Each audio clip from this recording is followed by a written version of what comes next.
What's going on, folks? This is Javon Moore with fi360 News here live at the Rose Bowl for the big crosstown rivalry game between UCLA and USC.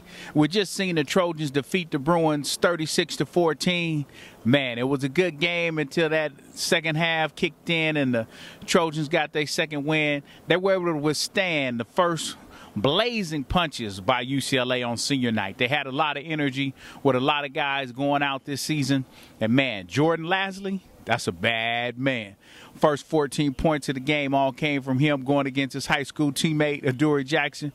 Both of those guys from Sarah High School down there in Gardena, they battled it out today. It was nice to see the Bruins get out there and show some fight, but eventually the running game took over for SC.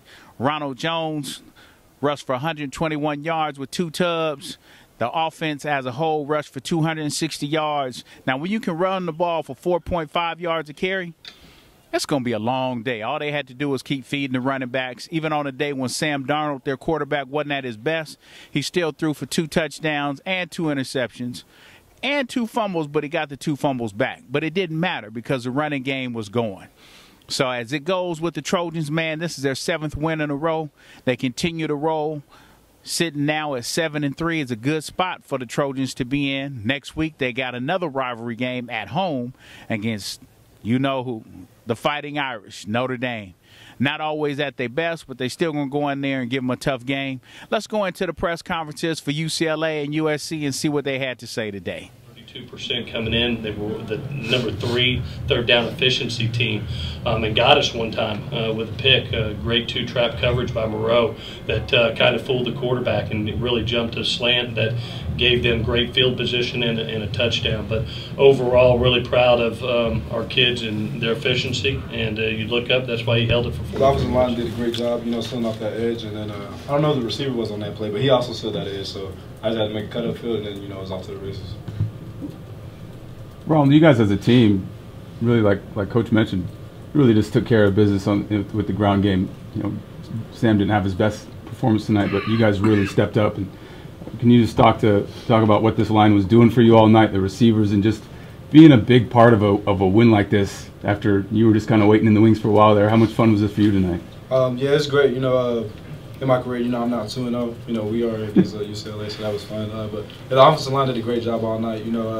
We always talk about being one-on-one with the safeties of the corner and then making a miss. So when they do that, the opportunity's there.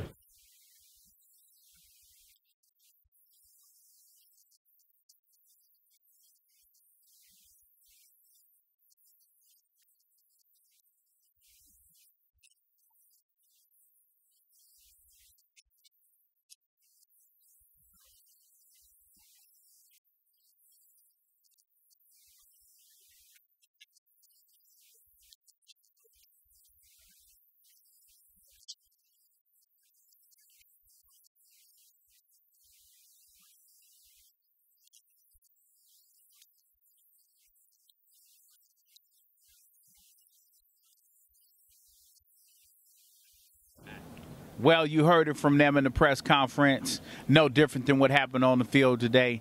UCLA, like I said, came out with their best shot, threw a couple right hooks and landed, but after that, they had to take a whole lot of body blows. And I have to tell you, yes, USC did win. The Trojans did win. Put egg on my face, call it what you want. Good job, Trojans. Fight on, as they say. But let's talk about those Trojans for a second. They need a little help, because Utah has to go down to Colorado and beat them. If not, USC is going to be left out of the Pac-12 championship. But if Utah can go in there and beat Colorado and give the Trojans some help, you could end up seeing on December 2nd the USC Trojans facing those Washington Huskies again. And you guys already beat them once, so who's to say you couldn't beat them again and be Pac-12 champions? ESPN tonight talked about it. Hey, can USC be the favorite? Can they be the last person going into the college football playoff as number 4? Whole lot of things got to happen. They still got to win 2 more games to get it done. But who knows? After you've won 7 in a row, you're already rolling. But at the end of the day, this is Javon Moore with fi360 News. We always enjoy you tuning in. And as always, make it a great one.